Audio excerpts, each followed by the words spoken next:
This program is brought to you by Bless Money. We work with top lenders to secure a loan that suits your circumstances at the lowest interest rate possible. Study and work. We have changed the lives of more than 5,000 students, trainees, graduates, and professionals by matching them with over 2,000 companies since 2007. 3B's Education and Visa Services. Our educational sector expertise will help you choose the right course and accomplish your studying dreams in Australia. Namaste and hello. This is Ryan Shrestha from the Ryan Shrestha Show, the show about things that matter. And today I have a very special guest, Jemina Shrestha. Jemina is the title holder of Miss Nepal Oceania 2020. Yes. I'm very happy to have her here in my show today. I usually do talks on different social issues, but today it's going to be a little bit different. I usually have two guests, but today I have only one special guest, Jemina. So we're going to talk to Jemina about her lifestyle, her social values, family values, opinions, thoughts about certain social issues, and also about her journey through the Miss Nepal Oceania title competition. And we're going to learn from her, and then we're going to inspire the young generation to be successful in life and how to add value to the society. Let's start our conversation. I would first like to ask Jemina to introduce herself. Jemina, if you don't mind, can you please tell us a bit about yourself? Namaste everyone, I am Jemina Shrestha, born and raised in Kathmandu. I would introduce myself as a human being, but I get caught up. I actually heard this line from my one of my yoga tutors, and I am a human being, but I get caught up in a lot of human doing, if that makes sense, instead of just being and doing. So I'm just a normal human being trying to find the balance between doing and being. So yeah, that's it. Okay, so that's very, you're showing your humility by saying that you're just a human being. And I'm sure you're a special human being. We all are, right. To be honest. Yeah, we all here in this world with a purpose, you know, and we're all here to make some difference. Yes. So to tell our audience a bit more about yourself, you are actually in Australia as a student? Yes, right? I'm studying at the moment. You did your Bachelor of Environmental Science from Macquarie University? Yes, it was actually a Bachelor's of Science with a major in Environmental Management. Oh, okay, right. And then at the moment you're doing your Master's in Community It's actually social work, Master's in Social Work. Oh, okay, right, good. Like, you know, being an international student in Australia is itself a success story, you know, because it's not easy to be a student here. You know, you got to study, and coming from a country like Nepal, you know, we don't come with a very strong financial background. That's why we have to work hard as well. And she's been able to do that. You know, she did her bachelor's on her own, and then now doing her master's. Yes. And the education is so expensive, isn't it? It is very expensive, to be honest. Yeah, as compared to like when you check the dollar values and the money adds up, and it's rent, it's insurance, it's food, the lifestyle you choose to live over here. It all adds up, so it is very expensive. Yeah, it is. And I believe you're doing some part-time jobs to help with your fooding and lodging expenses. Yes, I am. I'm working as an administrative assistant in practice at the moment, and I also handle their social media. So I'm good. Okay, sure. I mean, you know, I'm quite impressed with your communication skills, to be honest. Like, you speak really well, and you don't even have any accent. Like, you speak like an Australian. How long have you been in Australia? It'll be 4 years in July. Okay. Yeah. Right. I think most of the youngsters back home in Nepal these days, because they grow up watching all this Western media. That's right. The English is very good, isn't it? Yep. It is very good. Like, I have to admit myself, I used to love Hollywood movies and especially books. I grew up in a lot of Jane Austen, a lot of Charlotte Bronte. I loved studying English literature back home as well. So that helped me kind of, I think, improve my English a bit as well. But I don't see it necessarily as me not having an accent, because like, especially I see youngsters today and they're so ashamed of their accent, and I'm like, it's nothing to be ashamed of, because it is a part of your heritage and it is who you English are. is your second language anyway. Exactly. So you shouldn't be like ashamed of it. And like sometimes it slips out, you know, even like because I'm a Newar, like Toto Momo, it comes out occasionally, and I'm like, it's funny, but like you should just accept it. Actually, you know, just like a couple of weeks ago, I did a program about preserving Newari language. Yeah, I saw that. It was, you did? yeah, okay, I did. Sure. And I was making the same point, you know, like you can't call an Italian for having an Italian accent. Same thing for Newars as well. Yeah, it's funny. And we were talking about like how sometimes people use these kind of things, like when they ask you your background and they'll be like, oh, you're from Nepal, but your English accent is so good.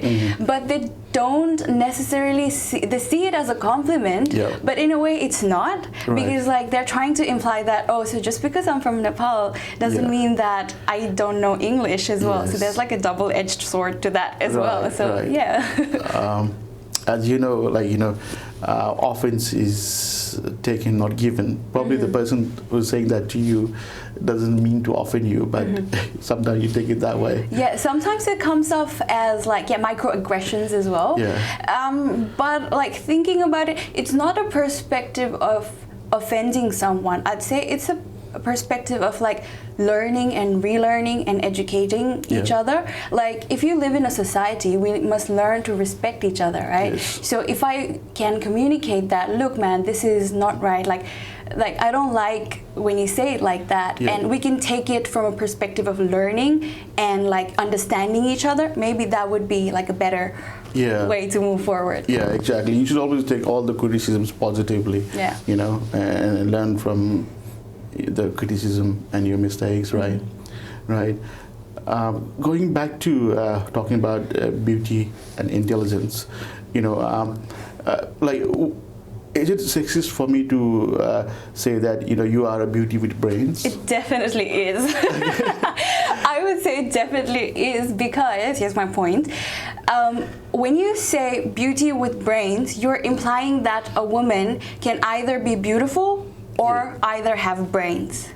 When you see a guy, you don't say, oh, good looks, good books. No, it doesn't apply to, we don't say that to men often, but why is it that we only say that to women and like females when somebody is, let's say, talented as well as beautiful? Are you implying that a woman can only have beauty or brains? Because that doesn't exist in the world anymore. So it is, from my perspective, it is a bit sexist. Okay.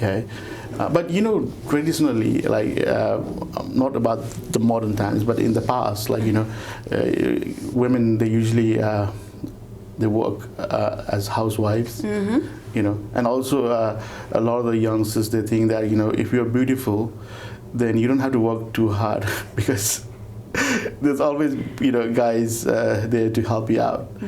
And that's why you don't have to use your brain that much. Maybe that's when they came up with this, you know, cliche. Yeah, I mean... But it's not valid anymore, you think? Cliches are cliches, and also it comes from a perspective of, let's say, power struggle. Who decides that, okay, you said that back then women were considered like they would work in kitchens, let's say, right? But who is to say that working in kitchen isn't as hard as going out there and earning money? Because it is definitely hard, especially like in the olden days when women used to have 5 children, taking care of them, like, you know, cooking food, looking after them, like making sure their daily needs are met. It is a tough job out there as compared to like, so who is to say that men's job is better or more, like, you know, requires more whatever than women's? So that's the idea of like that is how patriarchy started. So yeah, I think that even though it's in the past, like it started, it still has a little bit of roots. Like we can see it in different ways we think about women these days as well. So yeah, that's just my take on it. Sure. Like, you know, especially in our culture, like it's still there are men out there who think that, you know, they should be the head of the family, and because of this male ego, they still not you know, comfortable seeing women progress so much, right? But I think things are changing because because of the societal pressure and also the economics. These days, just men can't have enough income to look after their family. Right. Their wives have to work as well. So I think that's why also a lot of men these days, they are happy for their wives, their partners to work and then do well. But no matter what the economic pressure or anything, I think all women deserve to study, be intelligent. Deserve? It's their birthright. What do you mean? It is their birthright. Yeah, it is. Definitely, because we're no longer cavemen. Men don't need to go out and hunt. Men don't need to go out and protect their children, and the notion of men being the protector of the family or head of the family was because women had to bear children so that our species could survive. And that's from an evolutionary biology perspective, right? Yes. But the situations have changed. It's no longer we don't need to, there's no animals or predators coming to hunt us and we have to protect ourselves. So these days it's all about who can be more creative, who can be more, let's say, flexible, resilient. All of these factors come into play. So we don't live in that society anymore. And I urge all men and women to understand that we don't live in that space anymore, and we need to move forward, change our thinking. In fact, actually, I've noticed that women are better in some things like coordinating at work, and they're good in communications. They're more creative as well. Is it though, or is it a cultural aspect to it? No, I think it's natural with women. Sometimes when it comes to creativity, coordinating things, getting things done. Yeah. Men are not very good organizers, I guess. Well, I mean, it could be a stereotype, Yeah, I think because culture don't create people, right? People create culture. Yeah. That's how the world works. So back in let's say, what was it, 17th century, men used to wear heels. Heels was not made for, in France it was, what their basic thinking was, so men are of higher status, so to show their height, they wore heels. Oh, okay, I didn't know that. Heels were originally... I knew they wear wigs and stuff. Yeah, they did, and then men, that's the concept of heels, where it was designed for men, but now we see that women are wearing heels. So the idea of even the characters of how men and women should be is constantly changing and evolving throughout the let's say society and the culture. Sure, but do you agree that these days, because women's become so powerful, they're so empowered, and they can do almost anything men can do, even better than men, so that's somehow having an impact on males' identity. A lot of men, they're feeling that they lost their identity. They don't know what they're supposed to do, whether they should be in the kitchen cooking or they should be going out there hunting, Like I said, we don't live in a society with, hunters and gatherers anymore, right? Yeah. And also the idea... When I say hunting, I mean, going out there, getting a job, Yes, I mean, I guess it's a double-edged sword, because there is double standards as well. Yeah. Men face as much as, let's say, the brutal negative challenges as women, just in a different way, right?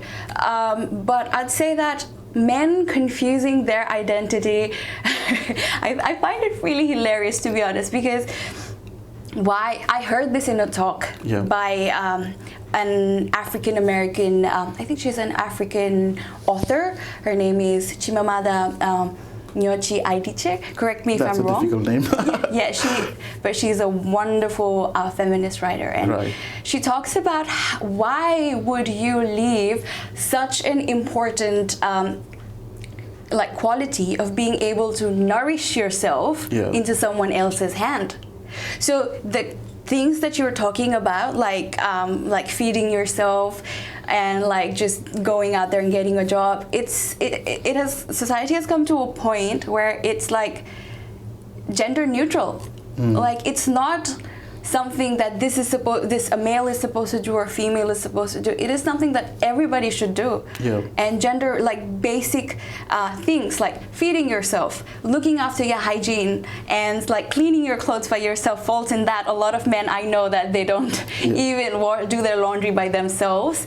Not saying that all men, but some men I know out there. Right. But it should be like a gender neutral thing to do as we move forward as evolved humans. Right, sure. Having said that, you know, do you think that like the girls today, the female population, you know, they're actually having to deal with both working life and also family life? So they're having to work even harder than your mom and our mom, you know? Do you agree? Because, you know, you have to also go out there and living, you know, and do whatever, you know, men were doing. You're doing that job as well. And at the same time, you got to go home, do the cooking, you know, and you know, look after family, you know, have babies. To a certain extent, I do agree. Because, you know, there are some women I've seen in media, they become like, they're women, but they become like anti-feminist. And they're saying like, now, I just want to stay home and bake cookies, you know, and be a good wife. What would you say to them? It's your life, it's your choice. If you reckon that that is how you want to see your purpose being fulfilled as a human being, do it. Like, because there are some men that I know, even in social media or whatever, that choose to stay at home and be a house husband. Yeah. It's a thing that they choose to do, right? And I think like the notion of being it is definitely being a woman is definitely hard, because like you said, we have to go home, we have to cook, but also it depends on now moving forward, it's like not feel pity for them, how can we help them? Like, you guys as men might like even help us out here, like, you know, it's not necessarily a woman's job to go home and cook. Maybe Sundays you do, like maybe one day she makes dinner, maybe Mondays you do the laundry or something like that. A household should have equal, that is where like feminism comes into play. Like, it's about equal rights. It's not about females are better than men, or like all men are like whatever, like, you know, not name calling over here, but just an equal distribution of jobs, responsibilities, as well as rights. Sure. I do always help my wife do the cooking. That's really good. I love cooking, you know, because I see cooking more as a meditation. So even if I go home at 8 o'clock at night, you know, I'll be the one who will be cooking. Yeah, and I was just saying that, you know, women who spend less time in kitchen have more time in the bedroom. Right? So I think, you know... More by bedroom, do you mean like they get to rest? What do you mean? I mean, you know... it's more like a joke. See, sexist, and I am not telling you to like shame you or anything, but just like learning from each other, right? So maybe like next time you might not use the joke, because it is a little bit offensive to me. Why do you think so? It's offensive. Like, what do you mean? Like when you said like, oh, like if their place is not in the kitchen, their place is in the bedroom. Like, is it to what? Please men, or like? You know, so that sounds kind of like... No, it's both ways. It's not just like pleasing men. I mean, it's for the benefit of both parties. But she might not necessarily be into that, you know what I mean? So, like, just my perspective, just saying that. Sure. Because these days, you know, you have to be very careful, like, you know, you got to be, like, politically correct and everything. But at the same time, you know, we should not be losing our humor as well. You know, it's okay to joke sometimes. It is, as long as it doesn't like hurt someone internally, you know what I mean? Yeah. That's how like racist. Yeah, you can't make fun of people. Yeah, you can't make fun of people. You can't hurt their identities and tell them what they should be doing and they should not be doing. Right. And I think like the prevalence of sexism and racism in our society these days is sometimes we just let it go and they'll be like, yeah, it's okay, but it's not okay. Yeah. It's not okay. Coming from a female perspective, it's not okay at times. Sure. I agree with you. Like, there are some areas where I think society's been really sexist. They always have put women at a lower level than men. But things are changing. As I said earlier, like, the women have done so well. Like, they actually, overtook men in so many areas, right? So I think that's, this would be respected for the achievement, yeah, for sure. And at the same time, I think there should be a balance as well. Yes, that's right. Sometimes it's good not to actually fight back, because if you look at domestic violence in Australia, at the moment, like in Australia, every week someone gets killed, and mostly women. And why is that happening? It's because someone's challenging someone's ego. So you're saying that women shouldn't challenge men's ego? No, I'm not saying, I'm just blaming women, but at the same time, I'm saying that, there must be a reason why in recent times when, women have done so well, they've been so empowered, but the society is still having such bad consequences. So you think about it, when you think about causes, there will be like, you need to think about two things. One would be like the factor that might cause it, and one might be the actual cause that might cause it. Now, if you think about factors, there'll be a lot. Like maybe alcoholism, maybe let's say substance abuse falls in alcoholism. But at the same time, if you think about like the core of why there's so much violence against women, is because the idea that men have that women are lesser beings. Why would you, like, according to me, I feel like the lack of respect men's ego still has for women, that it might be because of like a generational trauma that has been induced. Maybe they grew up in a society or like a family that has a lot of, that has like their father might be dominating their women, and like the mother, or that's how they come to think like how women are. That might be one of the reasons, and that's how they behave, that's how they treat. And maybe the society that the person lives in might be the reason. Like they might even like say that, oh yes, this is how women should be treated, and that might be another reason of why the women are like the most like victims of domestic violence, right? So for me, I think that's the basic cause of domestic violence is men thinking that women are lesser beings, which is not true. But if you look at the other side of the coin, just to be fair to men as well. Yes. Maybe the women are challenging their identity. They're taking over their space, and maybe they're saying things like, I don't need you because I can look after myself. Is that a bad thing though? When you say that hurts male's ego. But women are not made for. It's not like no, sir. I'm sorry. When a man, there's a saying that when a man makes more money, he always thinks about buying something good to his wife, like a gift or something. But when a woman makes more money, she will think that I don't need my man anymore. I can look after myself. Who says that? I think that's very outdated, old-fashioned thinking as well. And like the idea of you saying that it hurts men's ego, it definitely shows that men have a very fragile ego.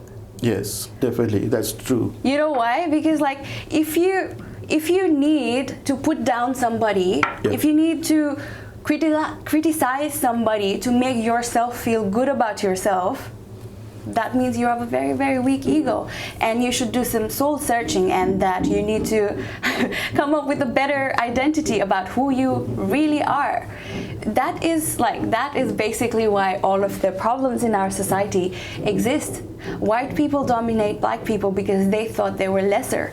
That's why racism exists. That's why even in our society, Dalits are treated like that. Yep. They think they're the untouchables.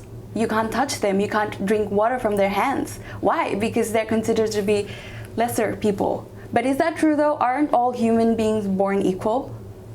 Yeah, that's true. But what I'm saying is, if you look at the cause for the rise in domestic violence, it's not because women are seen as lesser human being or they're backward. No. I'm talking about now. So why is there so much spike in the domestic violence?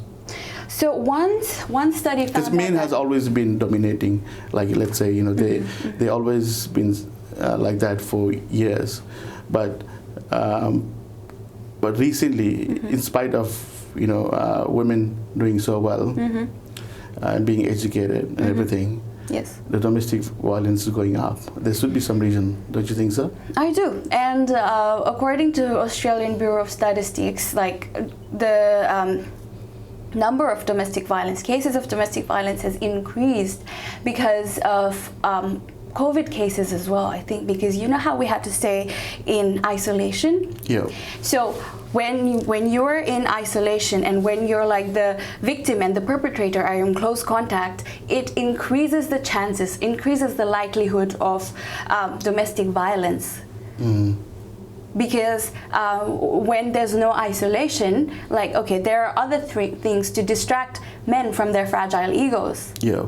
So, but when they have nothing to do, nothing else to do, and they're not self-content in themselves, they're like wife bashers. They bash wives.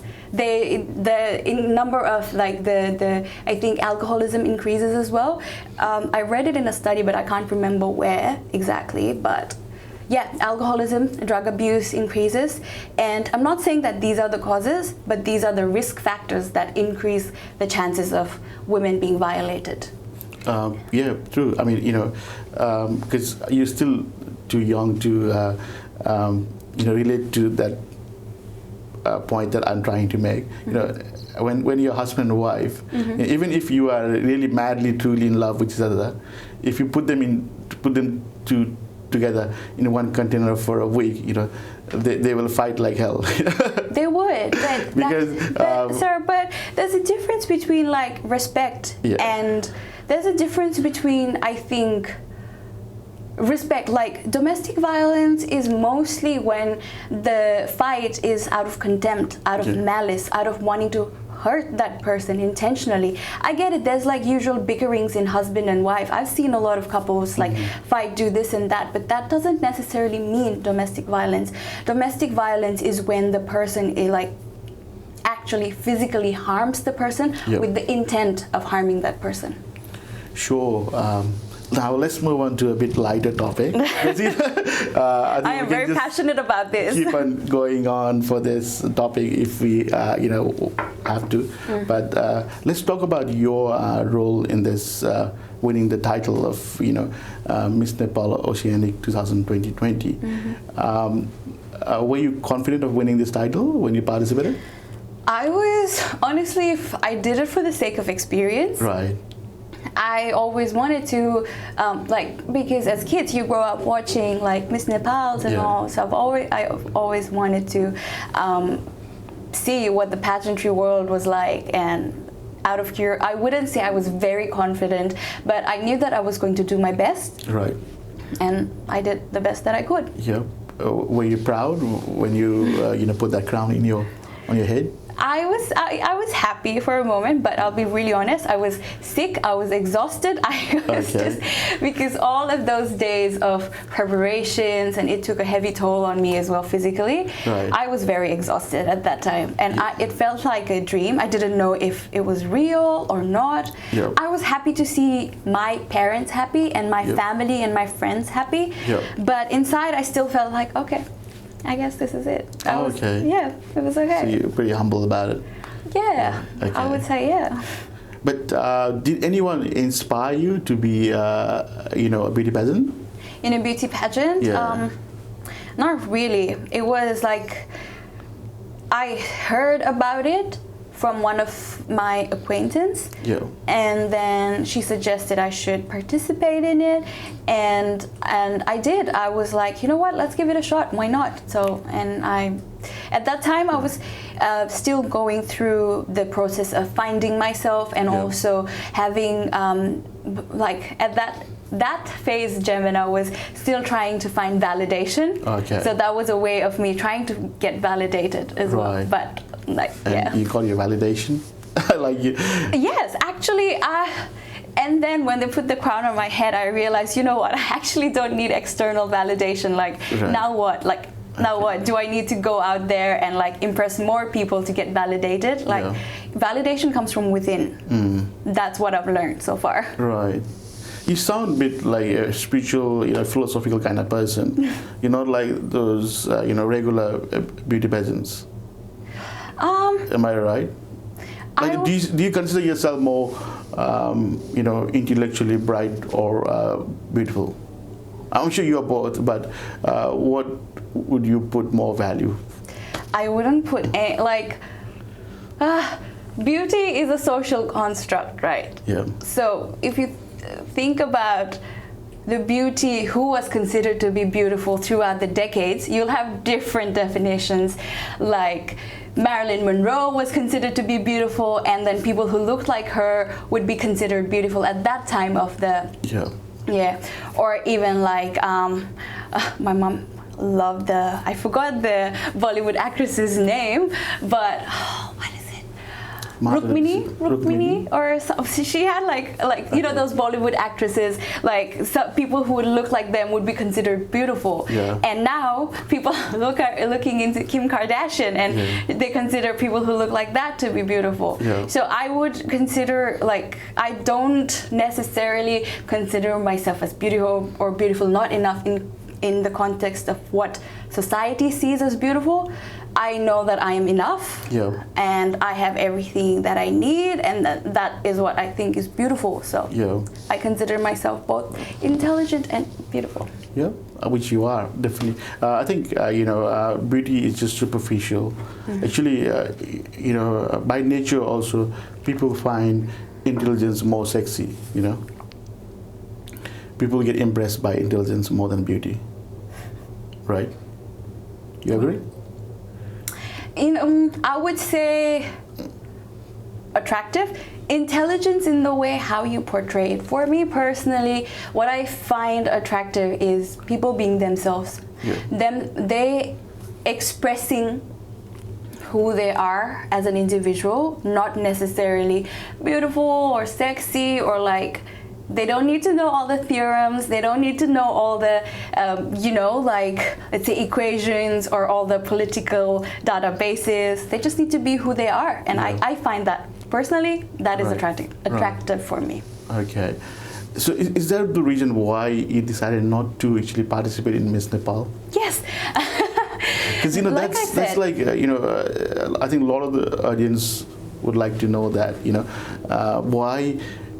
after winning the Miss Nepal Oceania 2020 title, you could automatically be in the top 20 contestants for the Miss Nepal. Right. You gave up that opportunity. It was such a golden opportunity which you gave up. What was the reason behind it? Interestingly, I've written an article about this. People were like bothering me, asking me, why didn't you go? So I wrote an article. It's called Memoirs of a Beauty Queen. And if you want to check it out, guys, it's in the website called Correspondence of the World. You can check it out. So what I basically said was, when I won the title of Miss Nepal Oceania 2020, they put the crown on my head, and I felt like an imposter. I felt like, oh my God, I don't deserve it. Like, you get me when I feel like when people get imposter syndrome. So I didn't. Why did you feel that way? I think it's it's how our society tells you to feel. Like, when will it ever be enough? Like, when will it ever be enough? Like, okay, you lose 5 pounds. Are you then beautiful, or do you have to like lose 5 more pounds to be called beautiful? Or do you have to color your hair this way, or do you have to style your eyes this way? And I was like honestly sick of it. After that, I just... So you participated in the event, but at the same time, you were against its philosophy. In a way, yes, I was a rebel. Okay. As I said, I did it for the sake of experience, because I didn't want to dismiss something without knowing what it actually is. Like, you know how people do that? They don't know what it actually is about, what makes you like... They just hear a thing and they'll be like, yeah, I don't like it. But I really wanted to see, okay, what is actually true? Like, so I went there, I experienced it, and I came to a conclusion that I didn't like it. So, and that it was more about other people validating you and other people telling you, okay, now you're better than these people. Now you're like, you know, you can get the crown and you can move on. And then what? Go to impress a bunch of other people and tell them that, oh yeah, I am beautiful enough. But I was like, no. I am beautiful enough, I am smart enough, I am strong enough, and I thought I took a stand for myself, and I said enough. I am happy with who I am, where I am. I don't need to prove anything to anybody. That's it. Exactly. I do really respect your decision. Like, you know, I think you must be really a strong person to come to that conclusion. Right. It feels like, you know, you did participate in the event, but at the same time, your ideas were just like those feminist people who think that, you know, all these beauty pageants, you know, they're not that worth the importance they get. You know, it's actually not really. They say they're empowering women, but at the same time, they're also objectifying them, sexualizing them. You know.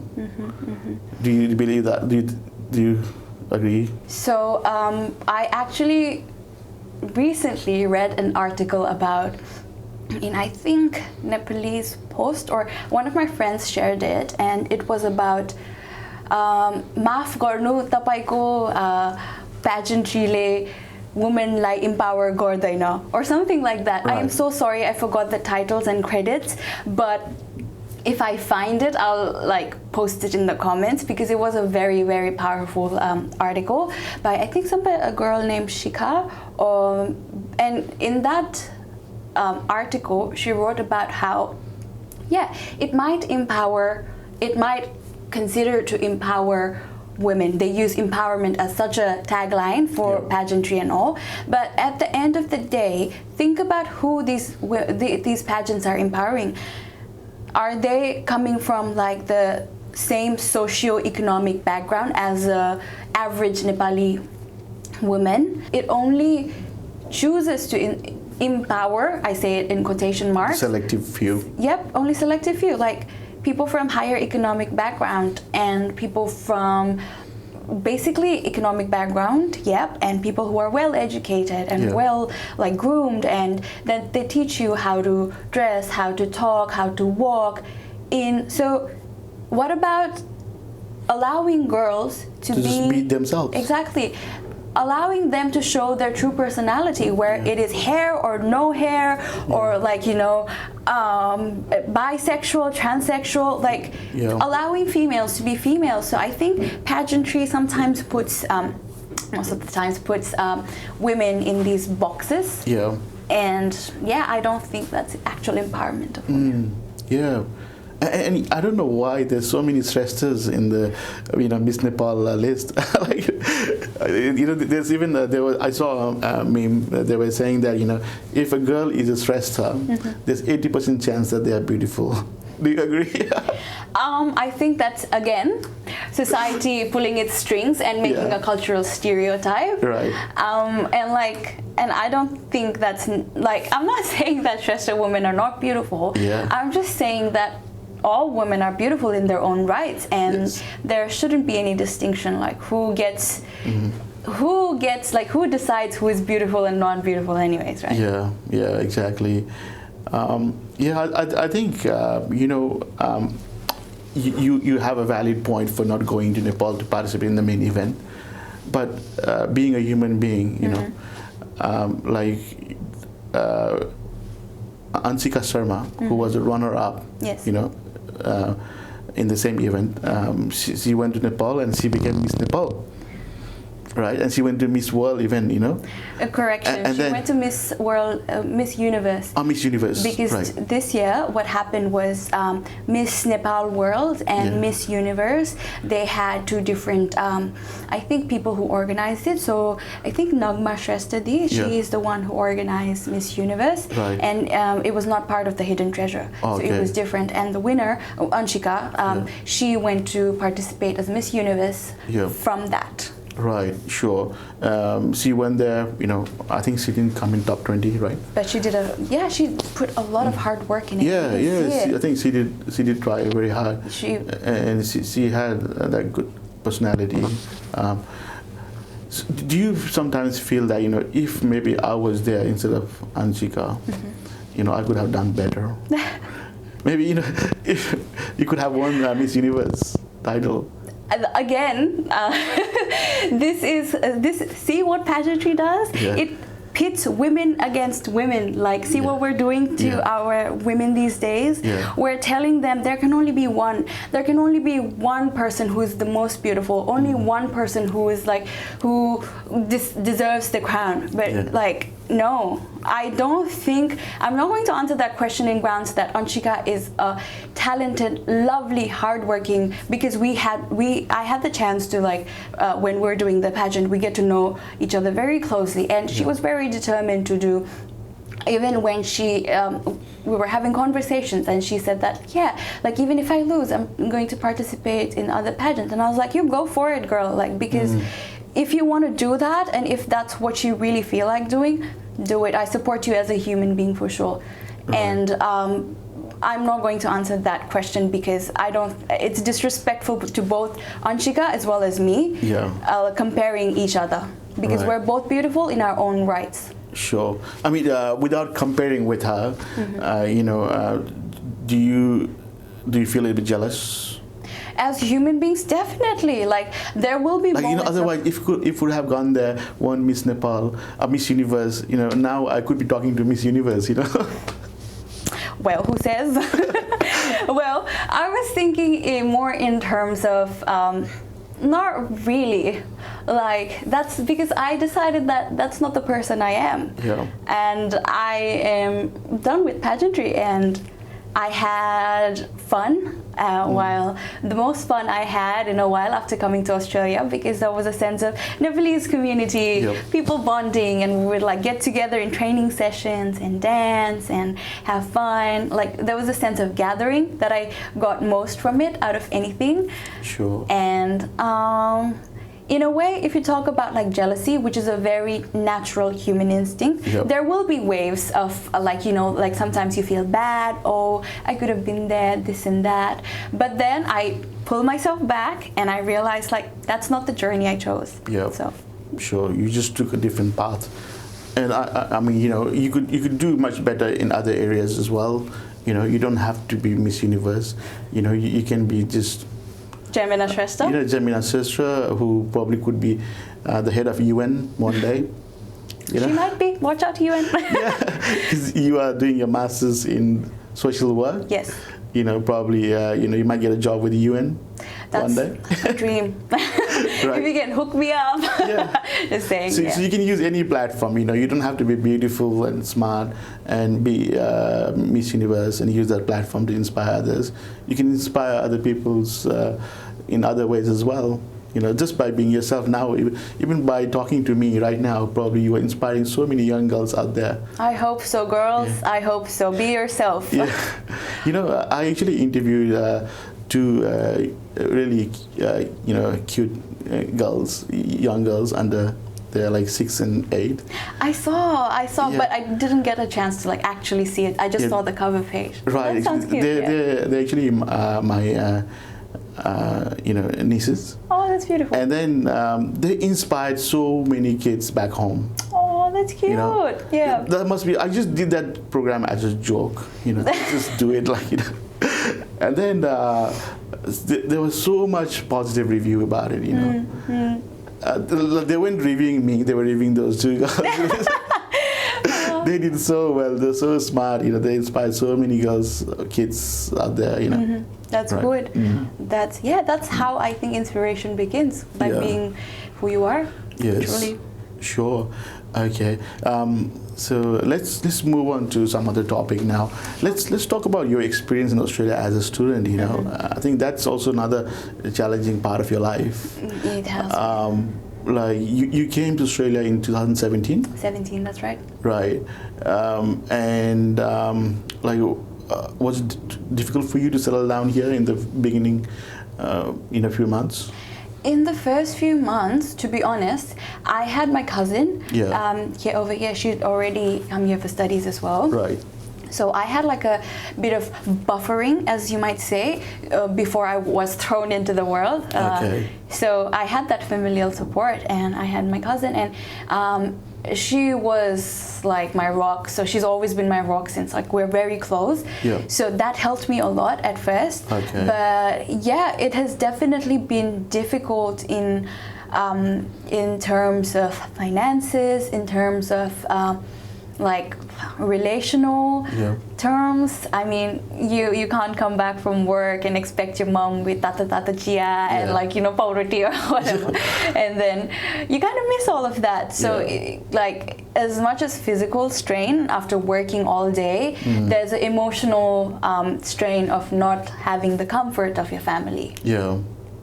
Especially, I think if you're studying at uni, like, you know, the pressure of, you know, accumulating that tuition fee also is there, isn't it? Like, It you is. know, I'm sure, you know, your parents must have supported you a bit, but you still had to save some money to cover your fees. Definitely. I had times when I had to work from 7 in the morning to 7 in the night, like with Wow. 1 hour breaks. I have done it, the whole Australia experience, guys.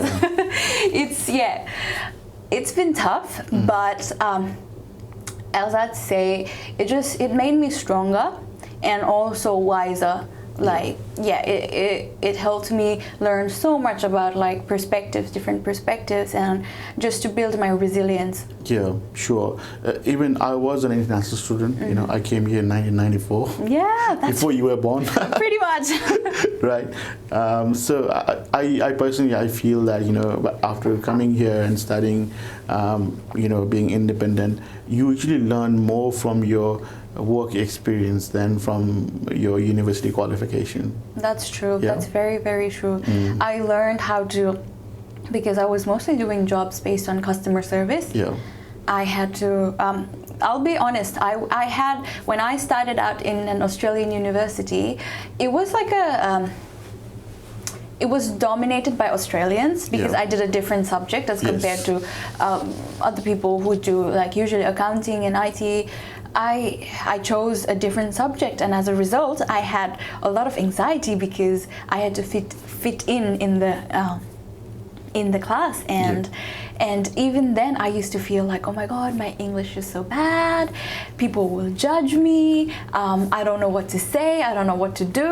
So Right. that kind of anxiety cripples you at times as well. Yeah. But getting a job and like slowly, even if it's like once or twice, like talking to the customer, building that base, and like realizing that, hey, they're not so different from me after all, is what helped me build my confidence. Yeah. So yes, I do have a lot of respect for the jobs that I've done.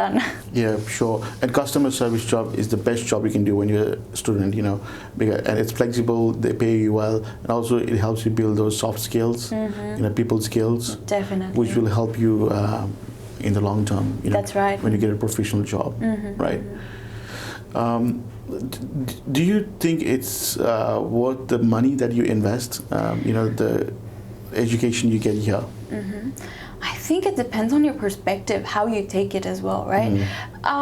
For me, yes, it was practical. Like a lot of things in my bachelor's degree that I was taught have affected me in a deeper way, because back home, I'll be honest, it was more like, okay, you do it for the grades. Right. You don't do it for the sake of learning, you do it for the like sake of grades, and Yeah. okay, you get like 4.0 GPA or whatever, and you feel like, yeah, that's it. But then next semester you forget everything that you've read in the last semester, right? Yeah.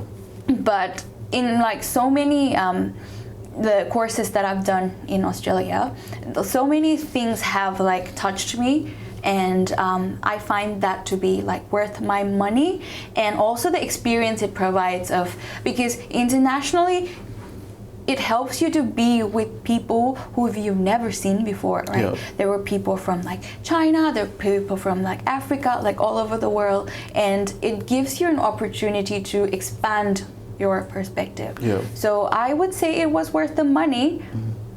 You're lucky you studied science. You know, if you had studied maybe accounting at Macquarie Uni, like 95% students are from China. You'd be like, that's what I've you're heard. studying in China. Yes, yeah. That's as I said, it depends on like personal perspectives as well. Yeah. Yeah. Like, you know, tuition fees for international students is so high, like, you know, it's so expensive, It is. especially in unis like Macquarie, you know. Like international students, they pay at least about like, you know, 40% more than domestic students. That's right. Do you think it's ethical for Australia to be so commercialized when it comes to education? You know, traditionally, like, education should be free, you know. Even now, if you go to like Germany, the uni is free, even for international students. Yeah, that's right. You know. I do understand that perspective.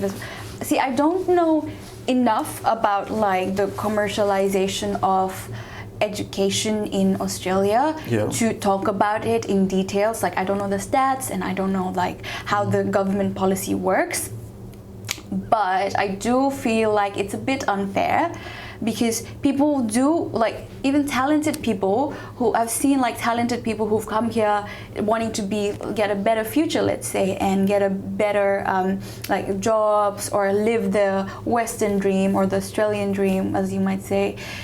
They've struggled a lot, and then they've had to like just completely switch gears and do something else that they were not good at. Yeah. So I think it's a little bit unfair. But at the end of the day, it is Australian government, this is Australian soil. We have to follow what they say. Yeah. But I feel like there can still be a middle way. You know what I mean? Yes. Like we should always go for the middle way, like the Buddha says. So yeah.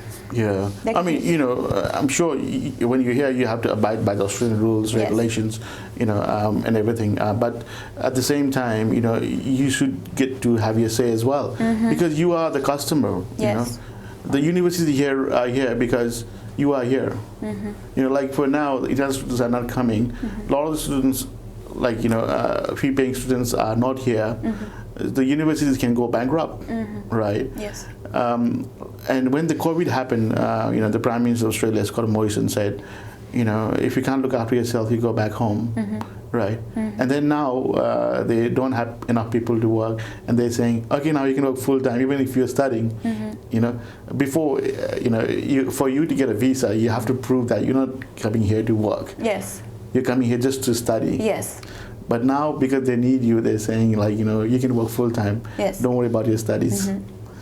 What's your say about this? It's very tricky and very unfair. Sometimes it is like you get taken advantage of a lot, especially as international students. I've faced myself, like, in various scenarios.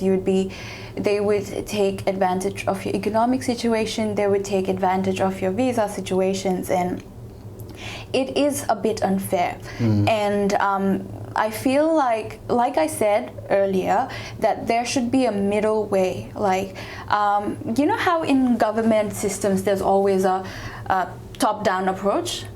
And to change, you need to get like a bottom-up approach, which means like you need to collect ideas and like what people actually want, and their voices to be heard.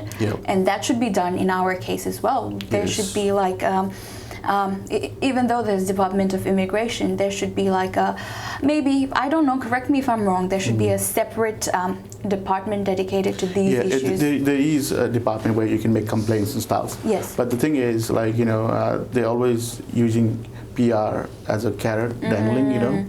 So that's why students, they want PR, and then they just end up, you know, agreeing to everything, you know. because they're even willing to lose an arm and a leg to get PR. It's tough out there. It's brutal. Yep, that's true. Like, what's your long-term plan? Do you want to stay in Australia permanently, or you want to go back to Nepal?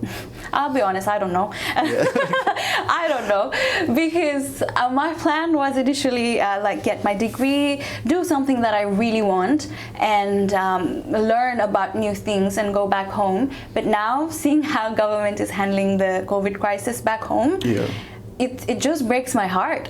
And like, people are dying. Even some people that I know have died, and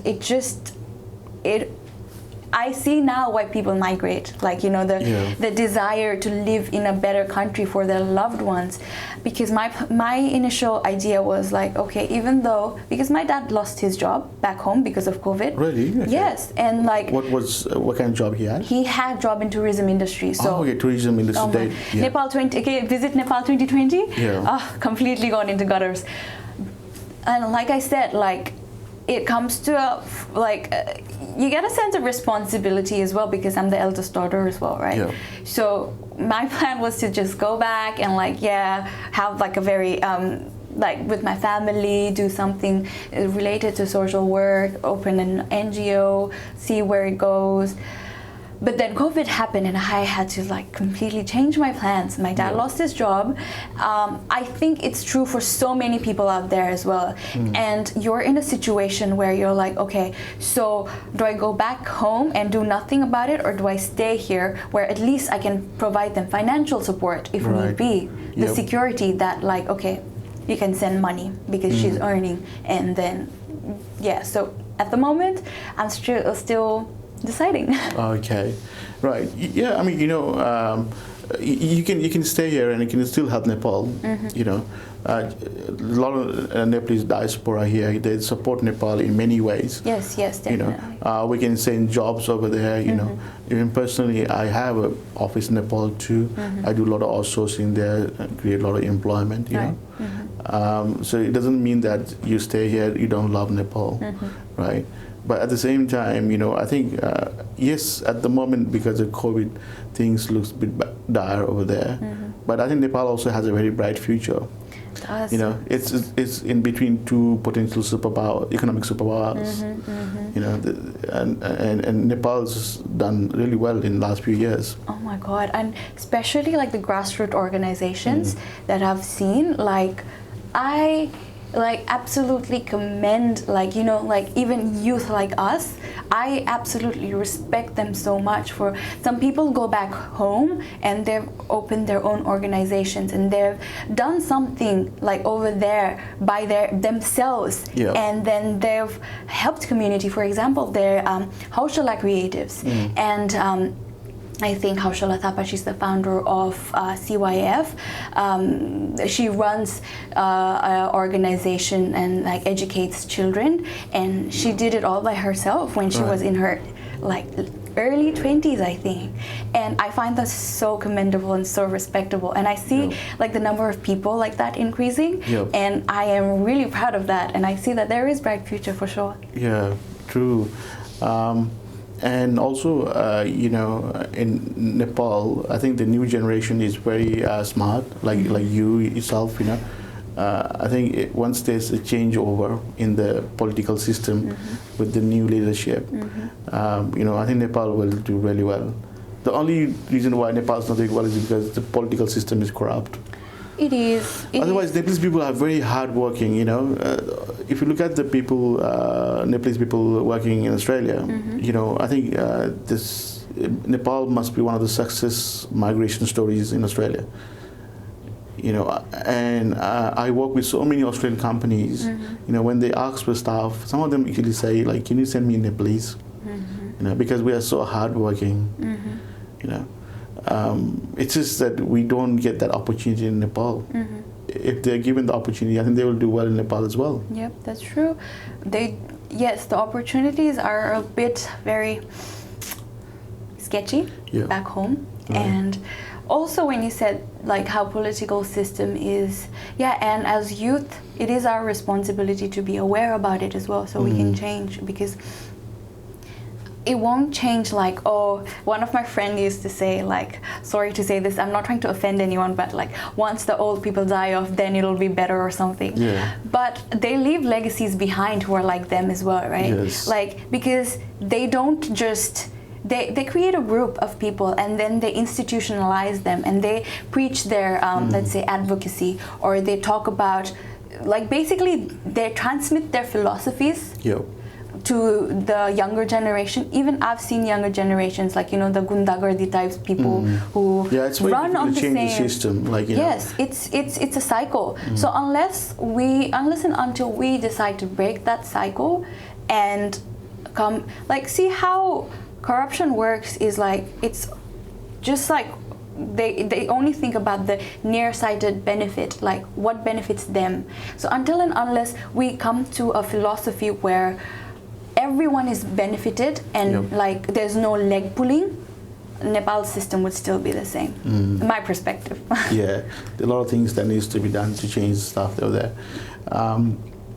Okay, I think we've covered a lot of topic. Like, we had a really intellectual chat. Were you surprised? I was thinking maybe it would be more lighthearted, you know. Why? Because I'm a girl. Okay, let's talk about boys. Like, you know, I don't want to ask you a personal question by saying like whether you have a boyfriend. That is very personal, and I won't answer it. Yeah. But what do you think about the boys these days? Like, you know, what do they have to do to treat a girl like you and make you happy? Just be themselves. Not just, let me rephrase You know, it's easy to say just be answer. yourself, but what do you mean by just be yourself? Just There be must yourself. See, when people... criteria. There is actually... let me think about it. Okay. I'll talk about it in terms of general boys and girls these days. We're very distracted. We care about superficial stuff. Yes. We care about what's out there. We put up a front. We fake things. And we talk about, like, yeah, the latest trends and this, the next gadget and whatever. But for me personally, if we're talking about boys impressing girls, they have to come up with an, like I said, you need to smash patriarchy. Yeah. You need to come into terms with that, to let go of that fragile ego. Yeah. And you need to learn that girls are not here to cater to men's fragile ego. Yeah. That's actually a quote from the Chimamanda Adichie Nongche. I'm Right. giving her credits. But you know, there's a saying that, you know, all these feminist people, they write all these books, they're not beautiful people. Is it true though? Have you done your research?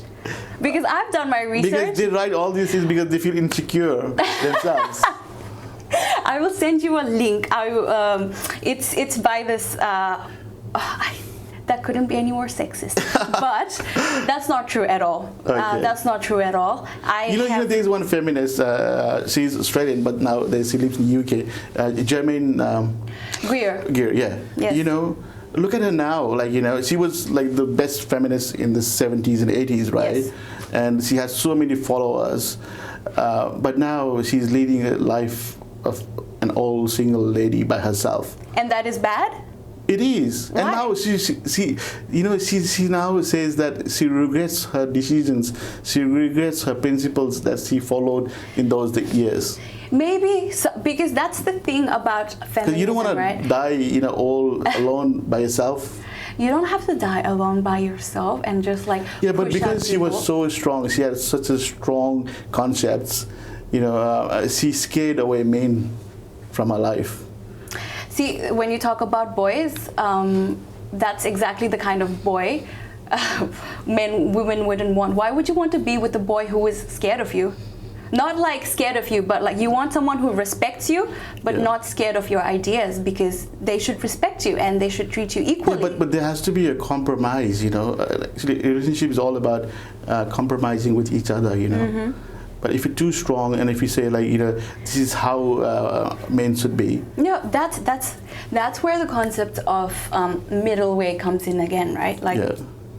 there's like the far left and there's the far right. Yes. So we need to come somewhere in the middle, and it's called radical feminism, I think. I'm not quite sure about the technical terms, but radical feminism is, I think it's not about like I said, like, yeah, men are all donkeys or like whatever. It's not treating them as like the antichrist or anything. It's just treating them equal and just wanting the respect to be loved, and like, you know, loved in a way that they would love anybody else who they think are equals. So yeah, that's my take on that. Continuing to talk about boys, like, you know, let's talk about men. I'm sure one day you would like to get married, right? If the right time, at the right time, with the right man, definitely, sure. Let's see. Okay, let's say this is an ad you're putting out there to attract your potential husband. Oh dear. What would you ask for in your ideal man? Wow, that is, I don't know what to say, and I don't want to like be like, oh, rishta.com or something. but let's say you're putting your profile on sadi.com. Oh my God. You sound like my mother now. Like, no, I'm sure your mom would like to see you get married soon. Oh my God, yes, all the time. Yeah. No, honestly, like, if we're supposed to meet, like, if there's an ideal man for me out there, we'll meet someday, somehow. Yeah. Like, I'll leave it to the universe. Like, I'm not gonna, I don't worry about it that much. That's not the top of my priority at the moment, so. Right, but you don't have like a dream guy? That's just like romanticization of, like, you know how Bollywood and Hollywood, they put all these ideas in your head, like, oh, a man should be like this, a woman should be like this. Yeah. No, I don't believe that. I think, like, when it comes to like actual, because you think about that and you put so much high expectations on someone, like how, like you know how in movies they say like, oh, my ideal man, like, you don't say anything and he comes up with the flower, and you'd be like, in real life it doesn't work. Like, you need communication. Yes. So that doesn't work. So I don't have like this idea of who my ideal man or ideal mate would be. Just as long as that person respects my values, respects me, treats me equally, and loves me, and accepts that I am a human being and I have failures and I have issues myself, and we can help each other out to solve those issues as we move forward. Right. That is enough. Okay, so love just happens. And I'm sure, like, after watching our program today, a lot of the younger guys will be scared with you. Well, because you're too smart for your age. what does that mean anyways? Like, honestly, Because you're just in your early 20s. I but am. you know so much about everything. well, to be honest, everything is in the palm of your hands now. You just need to Google. You just need to have interest. You just need to. This is what I learned from my pageant days as well. Sunita ma'am, she used to tell me, like, if like everything is in the palm of your hands, you can do anything. And if you don't do it, it's your fault, because Google tells you everything. There's books. There's like online journals that you can access, and you can read about it. You can develop yourself. So that's a choice at the end of the day. So you do a lot of reading.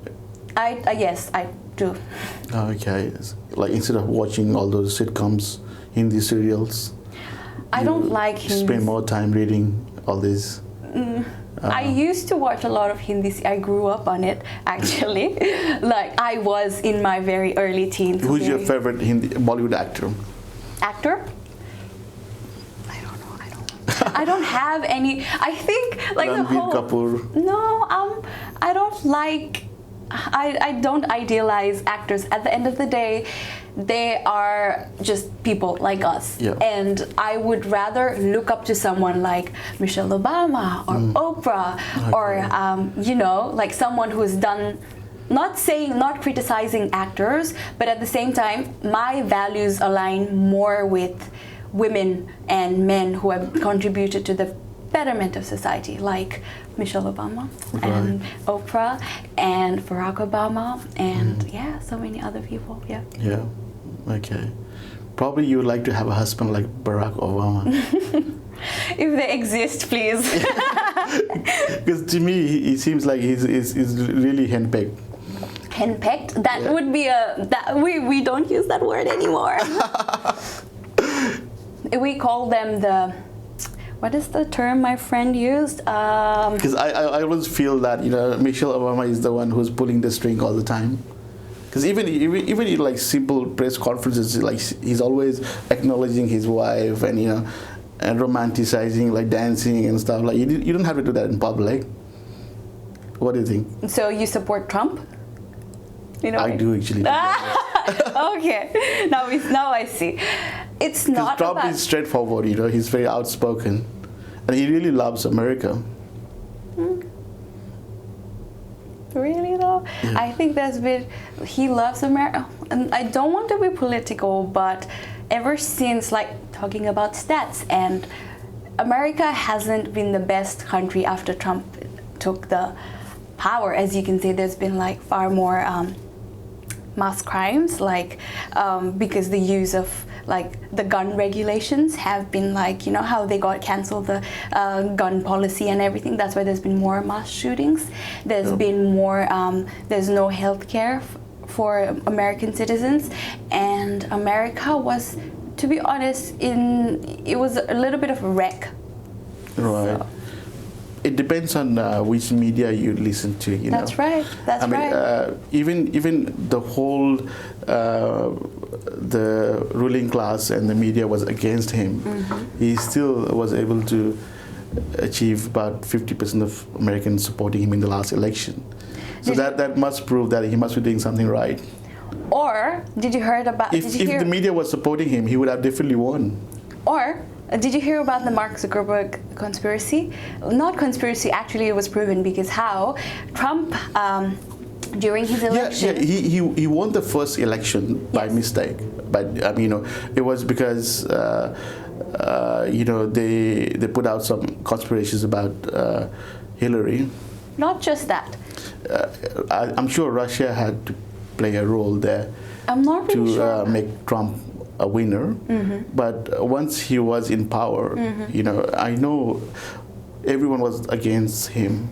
There were a lot of anti-Trumpism, but at the same time, you know, I think he did like implement some policies which brought back a lot of jobs. The economy was doing well, you know, and to be honest, you know, America has always been in the downhills. You know, if you look at the economy, you know, you look at the foreign debt, they got more than $20 trillion debt. You know, and they've been in so many wars. They've never won a war since Second World War. You know that. So they needed someone who could change everything. You know, reset the button. You know, and that's what he was trying to do. Yep. But unfortunately, he lost again, and you know. I know he was really he had a potty mouth. He was rude. You know, he always used to belittle people. Women especially. Yeah, women. You know, but he likes women too. What does that mean? He likes. Like, you know, he's put so many of his staff, like high position staff in the White House. They were women. Have you checked how many were women of color? I'm not sure about that. None. At least like close to none. What I'm trying to say is like you can't just go and follow the media all the time. Yes, you know? Yes. There has to be. Yeah. Yes, I agree. So everything, as you said, as Buddha said, and you said, you have to take the middle ground. You know, and the same thing applies to everything else. Yes. Feminism, you know, politics. Right. There's always like a middle ground. Right. I agree, and definitely, but also sometimes you have to think about, let's say, at what cost? Yeah. At what cost are you doing that?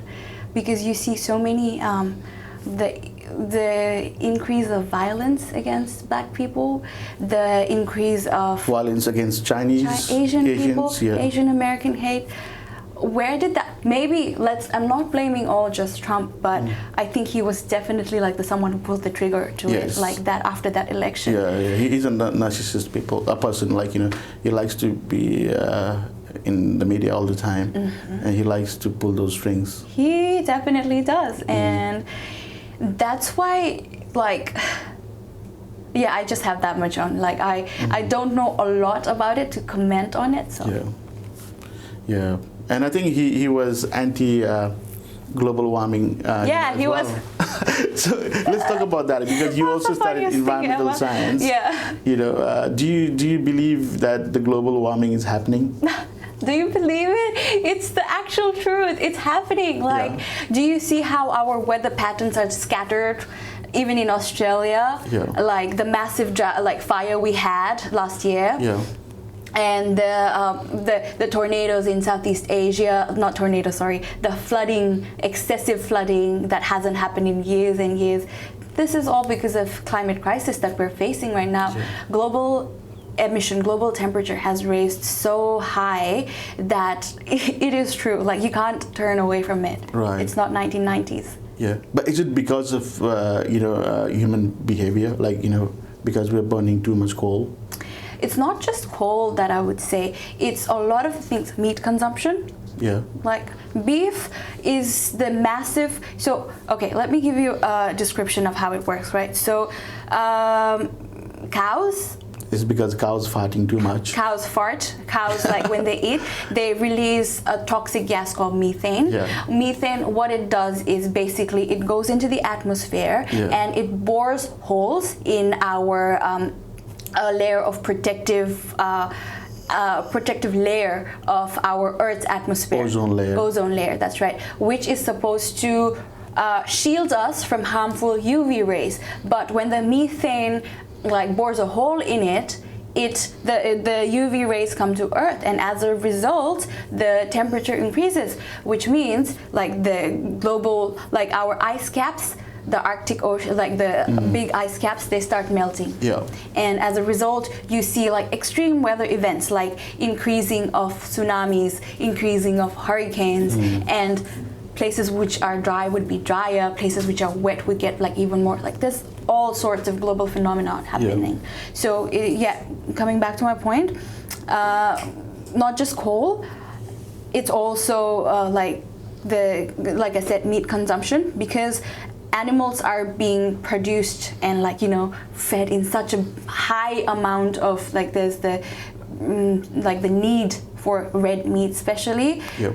Because of it, the global temperatures are rising, and also because of other, like we said, using coals and throwing out carbon dioxide, carbon monoxide, and other CFCs into the atmosphere. That's causing global warming at such an alarming rate. Right. So what can a government do to curb global warming? Do you recommend any policies? It's tough because this is a global issue, right?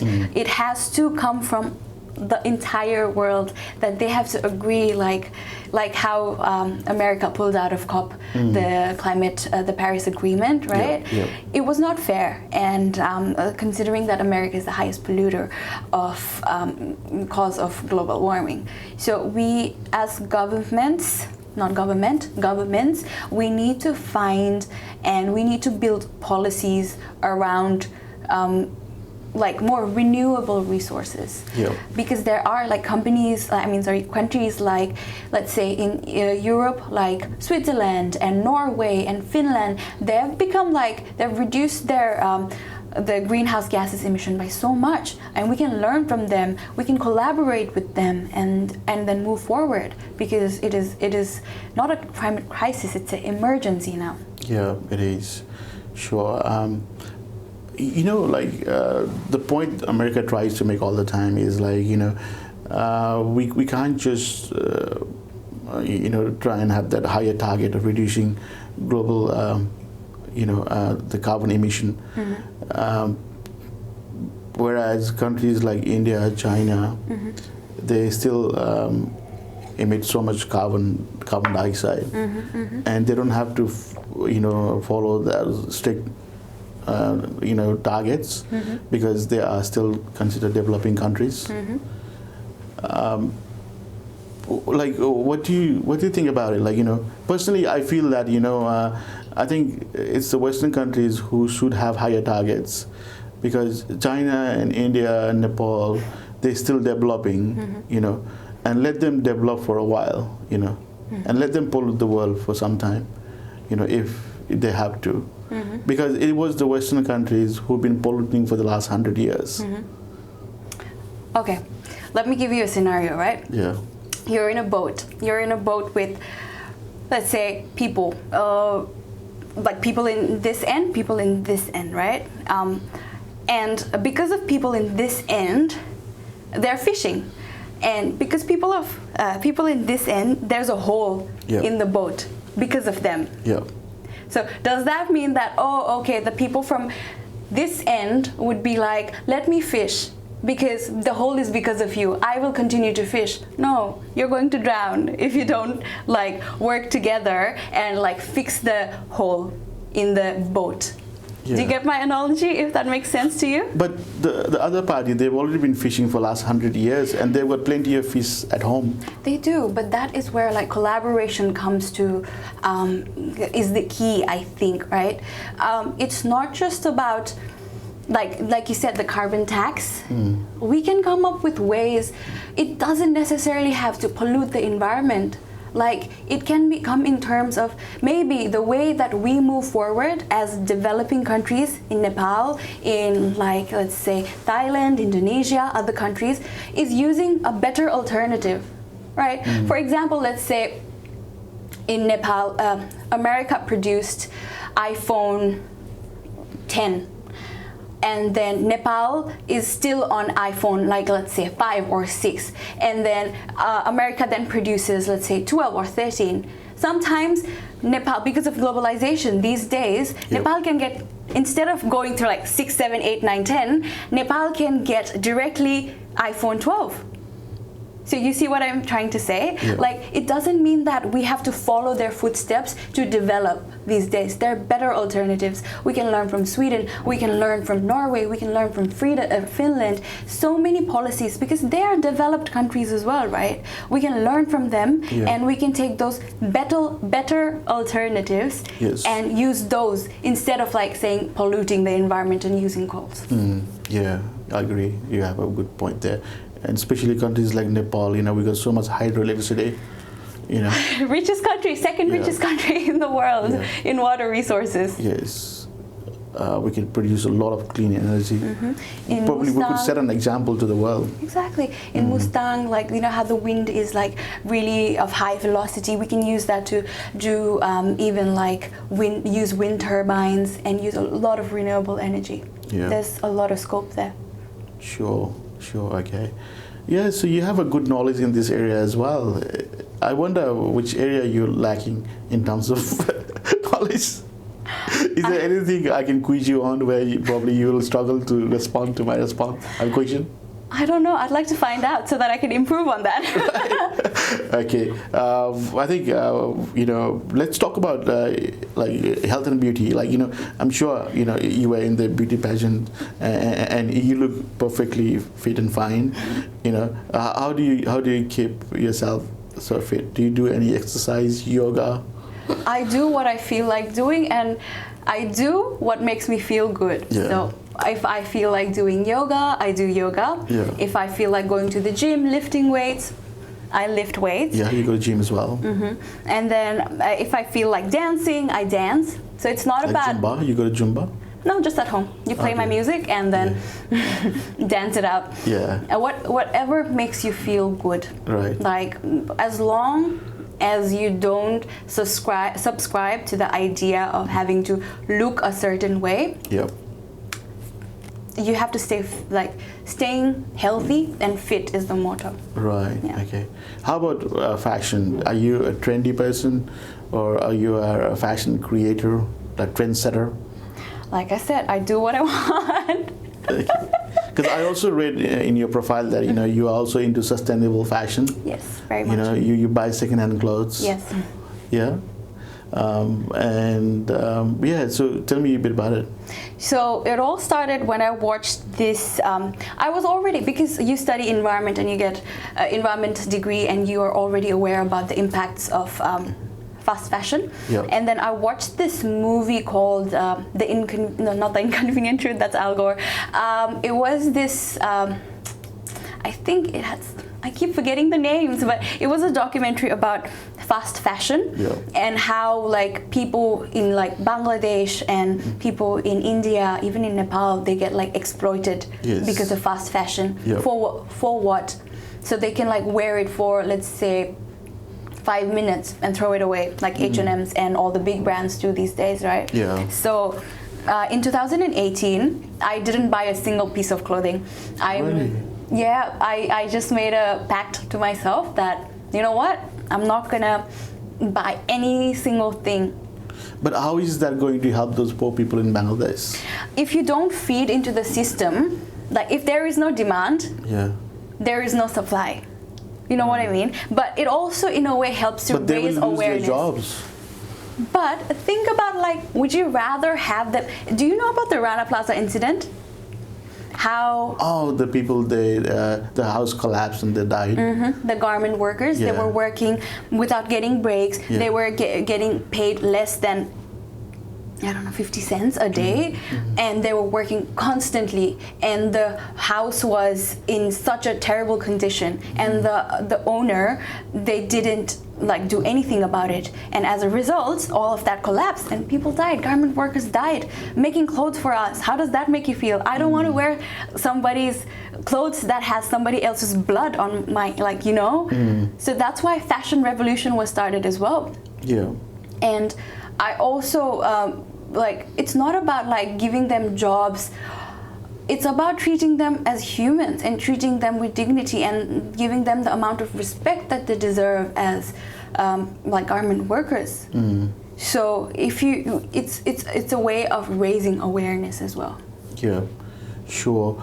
I mean, you have a point there, but at the same time, you know, just by you not doing it, it's not going to make much difference there, you know. There's still millions of people out there looking for jobs, you know. And you know, the economy of Bangladesh is growing so fast, and so many people are coming out of poverty because of garment industry. So it's not just like, you know, negative stories. There's some positive stories as well. There are definitely. And these days, even China is actually outsourcing the manufacturing to Bangladesh when it comes to garments. Yeah, I'm not saying that we should like unemploy them or like make them out of work. I'm just saying that there's a better way to do that, the middle way to do that. Yeah. We can treat them with respect. We can treat them with the money, because if the companies are making such profit, they can you know, spend the money to ensure that the living conditions or the working conditions of, you know how Australia has the work and health safety policies, right? Yeah. Work health and safety. It should be like that even in like Bangladesh as well. Yo. So yeah, it comes from like a systemic level, but it also, we being the consumers, we have to be aware as well. And as you said, like one person doesn't make a difference. Have you, Dalai Lama says this, have you slept in a tent with just one mosquito? Because that makes a big difference. Even with just one mosquito, you're going to get bites, and you can. It shows you how one single individual can do so much. We had a really good conversation today. I really enjoyed it, Jemina. You know, you are a wonderful person. You know. Thank you. If I leave you here and look for someone like you, probably I'll have difficulty finding one. My mom used to say that all the time. Right, so I think, you know, there's so many things that I've learned from you and about you, you know, and I'm sure our audience will also be able to implement your insights in their life to, you know, better it. Yeah, I think, thank you very much for Thank you so much. coming here today and spending some time with me. I'm sure you're quite busy, you know, with studies and all. So I wish you all the best, you know, with your studies. Hopefully you can graduate soon, get a really good job, you know, I hope so. and probably stay in Australia or maybe go back to Nepal. I think you'll do well wherever. Thank you so much. Yeah. So, and, Do you want to say anything to our audience? Do you have Yes. any messages? and thank you for giving me this opportunity to, like, you know, where there's a platform I can reach other people as well. Yeah. And to the audience, I'd say be yourself and tap into the power of empathy. Like, because, but first, learn to love yourself and then love others. Yeah. That's it. Sure, that's good. Maybe there's one question that everyone would like to know, like, why did you cut your hair? You know? Oh my God. Oh, it's just, I was tired of people defining, because I had really long hair. Yeah. And it's not even about like social, like objectification of women or whatever. I just wanted to do it for myself, and I wanted to see, like, would I still be the Jemina that was like with long hair, and like would that impact the way that I think about myself? Yep. So like I said, I was in a way to like smash that idea that I need to get external validations. I cut my hair. Right. And you said you donated your hair to. I did. I donated my hair Cancer. to Cancer Council. Yeah. Yeah. Hopefully they make a good wig out of it. Yeah. Sure. Okay, it's good to know. I mean, you know, without hair, he's still very beautiful. Okay. Thank you very much for your time today. Thank you so much. Okay. Thanks for having me. Jemina. So that's all for today. Thank you very much for your audience, and we'll see you again next time with another interesting topic. Bye. Namaste.